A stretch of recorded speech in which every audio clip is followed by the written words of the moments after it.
आज हम समझने जा रहे हैं क्लास 9th का विषय हमारा हिंदी होगा, जो कि वर्कशीट नंबर 21 है और यह 25 अगस्त 2021 के लिए है।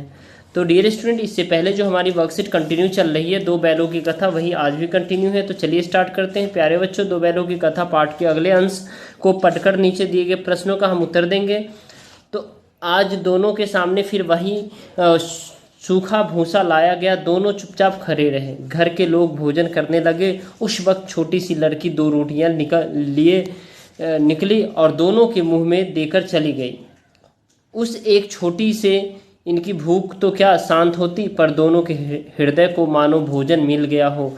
यहाँ भी किसी सज्जन का वास है। लड़की में भैरों की थी, उनकी माँ मर चुकी थी और सौतेली माँ उसे मारती रहती थी, इसीलिए इन बैलों में उसे एक प्रकार की आत्मीयता हो गई थी और दोनों दिन भर जोते जाते, ठंडे खाते, अड़ते, शाम को थान पर बांध दिए जाते और रात को वही बालिका उन्हें 2 रोटियां खिला जाती। प्रेम के इस प्रसाद की यह बरकत थी कि 2 गाल सूखा भूसा खाकर भी दोनों दुर्बल न होते थे, मगर दोनों की आंखों में रोम रोम में विद्रोह भरा हुआ था। अब हम क्वेश्चन नंबर 1 देखेंगे डियर स्टूडेंट।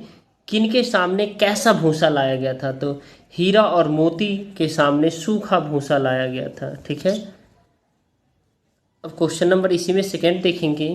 जब घर के लोग भोजन करने लगे तब क्या घटना घटी? जब घर के लोग भोजन कर रहे थे, एक छोटी सी लड़की आई और 2 रोटियां दोनों बैलों के मुंह में खिलाकर चली गई थी। ठीक है। वह लड़की कौन थी? तो वह लड़की, आपका क्या आंसर होगा? वह भौरों की लड़की थी। ठीक है। क्वेश्चन नंबर हमारा 4 है। बालिका की 2 रोटियां खाकर बैलों की क्या दशा हो रही थी? तो 2 रोटियां खाकर बैलों की भूख तो नहीं खत्म हुई, लेकिन दोनों को ऐसा लग रहा था कि मानो उनके हृदय को भोजन मिल गया हो। ठीक है। उपसर्ग और मूल शब्द को अलग करके बताइए। तो उपसर्ग यानी बी प्लस ध्रुव।